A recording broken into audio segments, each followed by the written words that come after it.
И очень важно сейчас в плане наблюдения за своим здоровьем знать свои собственные цифры артериального давления. Но какое давление нормально, какое давление является пониженным, и какое давление является повышенным.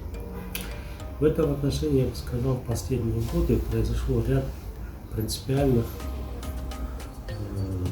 прогресс, которые были основаны на исследованиях, которые включали сотни тысяч больных. И сейчас наше население должно знать, что для людей в возрасте 16 лет и старше предел верхнего нормального давления является 139,89 мм ртутного столба. Нижний предел это 100/60 мм ртутного столба. Но внутри вот этой широкой границы, то, что я сказал, видите, да, есть градации, которые ввели буквально в последние годы.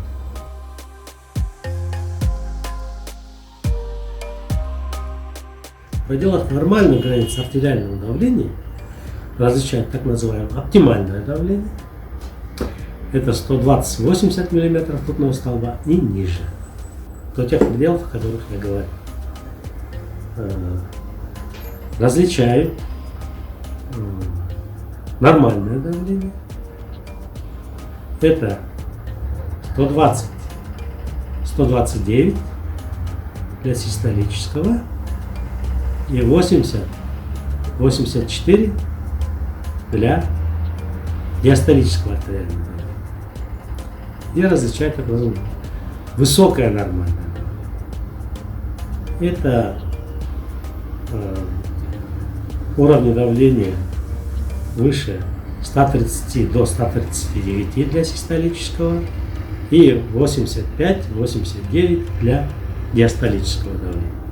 А как я уже говорил, 140-90 это уже повышенное артериальное давление. Это уже патология. Почему вот кроме оптимального выделили вот эти уровни?